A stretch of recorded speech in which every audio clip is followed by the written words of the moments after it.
Good evening students, welcome to the channel and happy Navratri to all of you. ठीक है, जो देख रहा है प्लीज़ मैं कमेंट में लिखना कि आज आप गरबे करने जाने वाले हो कि नहीं जाने वाले हो। दूसरी एक बात है कि बैकग्राउंड में बहुत सारा डिस्टर्बेंस रहेगा क्योंकि बहुत सारा म्यूज़िक बज रहा है अभी नीचे। और दूसरा ये था कि आज से हम नया चैप्टर स्टार्ट कर रहे हैं जो कि है परम्यूटेशन एंड कॉम्बिनेशन। तो आज का जो सेशन रहेगा वो सिर्फ हम परम्यूटेशन समझेंगे, कॉम्बिनेशन समझेंगे, दोनों के बीच में डिफरेंस क्या है वो समझेंगे। ठीक है, और एग्जांपल्स जो है वो थोड़े से कवर कर लेंगे क्योंकि एग्जांपल्स अच्छे हैं, अगर कवर कर लेंगे तो अच्छा है। फिर नेक्स्ट सेशन हमारा एक्सरसाइज का रहेगा। Secondly sorry last Monday due to some technical glitch. ठीक है, दूसरा वीडियो आ गया था, ये वीडियो नहीं हुआ था। चलिए, so let us continue permutation and combination. ये पूरा नया वर्ड है आप लोगों के लिए। Permutation is a new word. अगर शायद सुना होगा तो मैथमेटिक्स में क्या होता है वो शायद नहीं पता होगा कई लोगों को, कई बच्चों को। कॉम्बिनेशंस आप सबको पता है, जैसे कि पैंट और शर्ट का कॉम्बिनेशंस, ठीक है, सलवार और कुर्ते का कॉम्बिनेशंस। फिर जब आप सूट पहनते हो तो दुपट्टा कौन सा पहनना है उसका कॉम्बिनेशंस, राइट। तो कॉम्बिनेशन समझने में बहुत इजी है, लेकिन परम्यूटेशन समझने में थोड़ा सा मतलब अंडरस्टैंडिंग है। ठीक है, वो भी आ जाएगा और दोनों के बीच में डिफरेंस क्या है वो भी हमें समझ में आ जाएगा। Definition 1 है, a permutation is an arrangement in a definite order of a number of objects taken some or all at a time। देखो यहाँ पे important word क्या है, definite order। ठीक है, मतलब क्या है कि order is important in permutation। For example आपके मोबाइल में आप पासवर्ड रखते हो, राइट। मोबाइल में रखते हो पासवर्ड, आजकल तो कितनी सारी चीज़ों में पासवर्ड रखते हो, है ना। आपकी सूटकेस होती है उसमें पासवर्ड होता है। फिर घर में अगर डिजी लॉकर होगा तो उसमें पासवर्ड होगा, सब जगह पे पासवर्ड है। ठीक है, तो चलो हम अभी मोबाइल का एग्जांपल ले लेते हैं। उसमें पिन नंबर आता है, पिन नंबर होता है, राइट। ठीक है, सपोज़ 3 लेटर का पिन नंबर है। ओके, 3 लेटर का पिन नंबर है। मैं यहाँ पे 3 लेटर पिन नंबर ले रही हूँ ताकि हमारा एग्ज़ाम्पल जल्दी ख़त्म हो जाए। अब ये पिन 1 2 3 नंबर को यूज़ करके आपको पिन नंबर डालना है। तो ये 3 बॉक्सेस कर लो आप। ठीक है, तो इसमें 1 फिक्स रहेगा तो 2 और 3 आएगा। यहाँ पे 1 फिक्स रहेगा तो 3 और 2, मतलब ये एक पॉसिबिलिटी है जहाँ पे आप ये पिन नंबर रख सकते हो। ठीक है, अब 2 को फिक्स रखो, 1 एंड 3, अगेन 2 को फिक्स, 3 एंड 1, ये भी एक पॉसिबिलिटी है ना। 3 को फिक्स रखो, 1 एंड 2, अगेन 3 को फिक्स रखो, 2 एंड 1। ठीक है, तो मतलब ये भी एक पॉसिबिलिटी है। Okay, this is also one of the possibility. मतलब अगर आपने पिन नंबर ये रखा तो फिर क्या आप ये एंटर करोगे तो क्या आपका मोबाइल ओपन होगा? नहीं होगा। मतलब कि आपको ये 1 2 और 3 ही टाइप करोगे तब जाके ही आपका मोबाइल लॉक खुलेगा, वरना नहीं खुलेगा। That means it should be in a definite order. Okay fine. Combination का ऐसा कोई प्रिसाइज डेफिनेशन नहीं है, लेकिन कॉम्बिनेशन को हम समझने में बहुत बहुत चाहिए। ठीक है, सपोज आपके पास ये ट्राउज़र है, this are the colour of the trousers, और यहाँ पे शर्ट्स ले लो। ठीक है, एक ग्रे है ट्राउज़र और एक ब्लू है। ठीक है, let this be B and G. सामने शर्ट है वाइट, ठीक है, off white, navy blue, light blue. ठीक है, ओके, अभी इतना ले लेते हैं, WONNL। ओके, अब हो सकता है बी के साथ वाइट तो अच्छा ही लगेगा, ब्लू के साथ ऑफ वाइट भी अच्छा लगेगा, ब्लू के साथ नेवी ब्लू भी अच्छा लगेगा, ब्लू के साथ लाइट ब्लू भी अच्छा लगेगा। In the same way grey trouser के साथ वाइट शर्ट अच्छा लगेगा, ग्रे ट्राउज़र के साथ ऑफ वाइट, ग्रे के साथ नेवी ब्लू एंड ग्रे के साथ लाइट ब्लू। ठीक है, मतलब यहाँ पे देखो ऑर्डर नहीं है। मैं अगर W भी लिखूँगी तो भी ये कॉम्बिनेशन तो सेम ही रहेगा ना, है ना, ब्लू मेरा ट्राउज़र ही रहेगा, वाइट मेरा शर्ट ही रहेगा।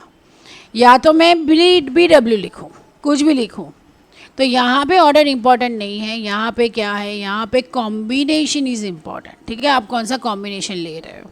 सो कॉम्बिनेशन आपको क्या बोल रहा है कि आप इसके साथ कोई भी डाल दो चलेगा। ठीक है, फॉर एग्जांपल देखो यहाँ पे क्या है, ब्लू एंड ग्रीन, मतलब 2 ट्राउज़र्स है और यहाँ पे क्या है, 4 शर्ट्स है।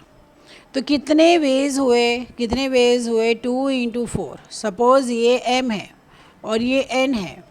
ठीक है, सो 2 इंटू 4 कितने, 8 वेज। देखो 8 वेज है, 1 2 3 4 5 6 7 एंड 8।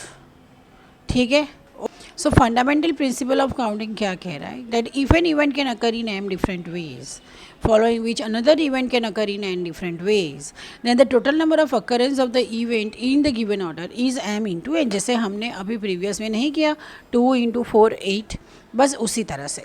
ठीक है, फॉर एग्जांपल हम देख लेते हैं कि NCERT का जो है वो, सपोज 2 स्कूल बैग्स है, there are 2 school bags, suppose let's say blue color and red color। ठीक है, उसमें 3 टिफ़िन बॉक्सेस है। ओके, टिफ़िन बॉक्सेस है, मतलब T1 T2 and T3। Fine, ठीक है। अब स्कूल बैग 2 डिफरेंट वेज में सिलेक्ट कर सकते हो इसको। ठीक है, और टिफ़िन को हम 3 डिफरेंट वेज में सिलेक्ट कर सकते हैं। मतलब बी के साथ ये भी जाएगा, ये भी जाएगा, ये भी जाएगा, आर के साथ ये भी जाएगा, ये भी जाएगा, ये भी जाएगा, मतलब कि 2 इंटू 3 मतलब 6 वेज होगा उसको लिखने का। राइट, 6 वेज होगा। फाइन, ये टिफ़िन के साथ W1 and W2 water bottles भी हैं। ठीक है, तो क्या होगा देखो, तो मतलब ये ब्लू T1, ठीक है, BT2 BT3 RT1 red tiffin 2 red tiffin 3। अब इसके साथ, ठीक है, W1 W2, तो ये इसके साथ भी, ये भी जाएगा इसके साथ, ये भी इसके साथ ऐसे जाएगा, सेम वे ये भी जाएगा। राइट, ठीक है, तो ये कितने वेज होंगे, ये तो ऑलरेडी 6 वेज है, तो 6 इंटू 2 तो ये हो जाएगा 12 veg. Find the 4-letter words with or without meaning, which can be formed out of letters of word rows where the repetition of the letters is not allowed। देखिए, repetition of the letter is not allowed, मतलब अगर आपने एक बार R use कर दिया तो आप दूसरा यूज़ नहीं कर सकते हो। क्वेश्चन क्या बोल रहा है कि 4-letter वर्ड्स ऐसे फाइंड करो, मतलब हो सके उसका मीनिंग हो भी सही और उसका मीनिंग ना भी हो। ठीक है, जो रोज़ वर्ड से निकले और उसके एक भी रिपीटेशन अलाउड नहीं है। एक चीज़ याद रखो बेटा, अगर रिपीटेशन अलाउड होगा ना तो लिखा हुआ होगा क्वेश्चन में कि रिपीटेशन अलाउड होगा। अगर कुछ भी नहीं लिखा है ना तो समझ लो कि रिपीटेशन अलाउड नहीं है। ठीक है, यहाँ पे लिखा हुआ है नॉट अलाउड, लेकिन अगर नहीं लिखा है, कोई भी क्वेश्चन में मेंशन नहीं किया है, तो समझ लो कि रिपीटेशन अलाउड नहीं है। ठीक है, अब देखो 4-letter वर्ड्स, मतलब ROSE। तो अगर मैं इस तरीके से 4 बॉक्सेस बना देती हूँ, ठीक है, और विदाउट रिपीटेशन, तो ये पहले बॉक्स में R को भी आना है, O को भी आना है, S को भी आना है, E को भी आना है। चलो मैं R को फर्स्ट नंबर ट्राई कर देती, तो ये तो लॉक हो गया, R इज़ लॉक्ड। ठीक है, बचा क्या, अब ये 3 के लिए कौन फाइट करेगा, O S एंड E। चलो यहाँ पे मैंने O डाल दिया, तो अब ये दोनों के लिए कौन फाइट करेगा, मतलब R कितने वेज में आ सकता है, 4 वेज में। अब ये 3 है, तो ये जो O है ना, O यहाँ पे भी आ सकता है, यहाँ पे भी आ सकता है, यहाँ पे भी आ सकता है, क्योंकि ये पहली वाली जगह तो O के लिए चली गई क्योंकि उसको R ने ले ली है। तो O के लिए कितनी जगह बची, 3, तो O है ना 3 वेज में कोई भी ब्लॉक्स में आ सकता है। अब ये दोनों तो हो गए फिक्स। ठीक है, अब बाकी के बचे 2, तो S और E जो है, S का क्या है, या इधर वो यहाँ पे आ सकता है, इधर यहाँ पे आ सकता है, तो ये भी क्या है 2 वेज में आ सकता है। ठीक है, अब S भी फिक्स हो गया, तो E के लिए तो कुछ बचा ही नहीं, E को तो बेचारे को लास्ट में ही रहना पड़ेगा, डेट इज़ 1। तो according to the fundamental principle of counting क्या होगा, कितने पॉसिबल वेज है, 4 3 are 12, 12 2 are 24, so it's 24 ways. ठीक है, 24 ways. So given 4 flags of different colors, how many different signals can be generated if a signal requires the use of 2 flags, one below the other? So given 4 flags of different colors, how many different signals can be generated? मतलब flags कितने हैं? 4, F1, F2, F3 and F4. ठीक है, अब ये चारों में से कोई भी 2 फ्लैग्स आपको एक दूसरे के नीचे डालना है. ठीक है, तो सो यहाँ पे चारों है, तो चारों रेस में है. ठीक है, तो मतलब फर्स्ट पोजीशन में आने के लिए चारों फ्लैग्स आ सकते हैं. ठीक है, फ्लैग 1, फ्लैग 2, फ्लैग 3, फ्लैग 4, चारों फ्लैग आ सकते हैं. तो मतलब 4 वेज हम लिख सकते हैं. ठीक है, अब यहाँ पे देखो रिपीटेशन का कुछ भी मेंशन नहीं है, तो उसका मतलब क्या है? Not repetition. ठीक है, रिपीटेशन इज़ नॉट अलाउड. तो मतलब एक बार जो फ्लैग यहाँ पे आ गया फर्स्ट ऊपर वाली पोजीशन में, वो नीचे वाली पोजीशन में नहीं आएगा. तो सपोज़ मैं ऐसा बोलती हूँ, चलो F1 मैंने यहाँ पे बुक कर दिया, तो बचा क्या? 3 फ्लैग्स बचे. तो यहाँ पे 3 में से कोई भी एक आ सकता है, राइट. सो मतलब वेज कितने होंगे? 12 ways. Okay, fine.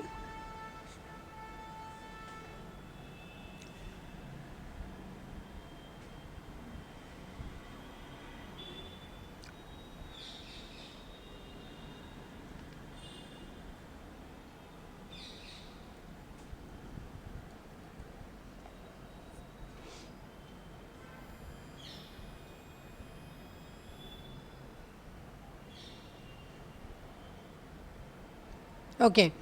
Example 3. How many 2-digit even numbers can be formed from the digits 1, 2, 3, 4, 5 if the digits can be repeated? 2-digit even numbers. अब देखो 2-digit इवन नंबर्स के लिए क्या है? 2-digit इवन नंबर्स मतलब suppose ये 10 digit है, ये 1 डिजिट है. तो 1 डिजिट में एक कंडीशन होनी चाहिए कि वो 2, 4, 6, 8 होना चाहिए. यहाँ पे फिर 1 हो तो भी चलेगा, यहाँ पे 3 हो तो भी चलेगा. आपका 2 डिजिट नंबर तो क्या रहेगा? इवन ही रहेगा. ओके, तो देखो, तो अगर मैं 1, 2, 3, 4 एंड 5 मतलब 5 है. ठीक है, यहाँ पे 10 डिजिट है, यहाँ पे 1 डिजिट है. तो 10 डिजिट में तो 1 भी आ सकता है, 2 भी आ सकता है, 3 भी आ सकता है, 4 भी आ सकता है, 5 भी आ सकता है. मतलब कितने वेज आ सकते हैं? 5 वेज में हम इसको लिख सकते हैं. लेकिन वंस में ये नंबर में से सिर्फ 2 और 4 ही आ सकता है. ठीक है, मतलब 2 और 4. क्यों? क्योंकि अगर मैं 3 डाल दूँगी तो देखो 13 हो गया, तो वो ऑड नंबर हो गया. अगर मैं 5 डाल दूँगी तो 15 हो गया, ऑड नंबर हो गया. अगर मैं 1 डालूँगी तो 11 हो गया. ऑड. अब ये तो आप लोग तो बड़े हो गए हो, आप लोगों को इतना तो पता ही होगा, है ना. सो यहाँ पे कितने मतलब पॉसिबिलिटीज़ है? यहाँ पे सिर्फ 1 डिजिट में सिर्फ कितनी पॉसिबिलिटीज़ है हमारे पास? ओनली 2. मतलब 2 और 4 मतलब कि 2 वेज, मतलब कि 5 इंटू 2 10 वेज में हम इसको लिख सकते हैं, right.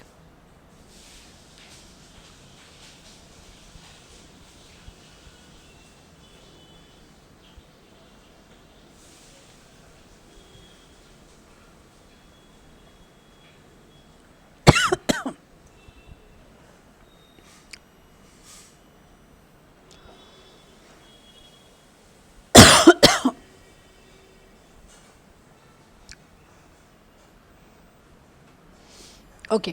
Find the number of different signals that can be generated by arranging at least 2 flags in order, one below the other on a vertical staff if the 5 different flags are available. देखो F1, F2, F3, F4 and F5 मतलब 5 different flags हैं. ठीक है. Find the number of different signals that can be generated by arranging at least 2 flags एक दूसरे के नीचे इस तरीके से. ठीक है, और यहाँ पे रेपिटेशन का कुछ भी नहीं लिखा है, तो उसका मतलब इट इज़ नॉट रिपीटेड. ठीक है, तो अगर मतलब फर्स्ट ऑर्डर में तो क्या होगा? 5 आ जाएंगे रेस में. ठीक है, लेकिन अगर एक फ्लैग फिक्स हो गया, सपोज F1 हो गया, F2 हो गया, तो बाकी रहे कितने? 4. तो सेकंड में क्या आएगा? 4 ways. So according to fundamental principle of counting 5 into 4 that means 20 ways से आप फ्लैग का ऑर्डर बना सकते हो। ठीक है, सो आज के लिए इतना ही। नेक्स्ट लेक्चर में हम 6.1 ख़त्म कर लेंगे, उसके बाद फिर प्योर परम्यूटेशन विथ फॉर्मूला हम सीखेंगे। ठीक है, मीनवाइल अगर आपको ये वीडियो हेल्पफुल लगा हो तो प्लीज़ चैनल को लाइक, सब्सक्राइब एंड शेयर कीजिए। Please download my NextLearn app. ठीक है, नेक्स्टलर्न ऐप आप डाउनलोड कीजिए। ओके, तो ताकि हम, अगर आप चाहो तो हम लाइव भी पढ़ सकते हैं। Okay, have a nice time, good day.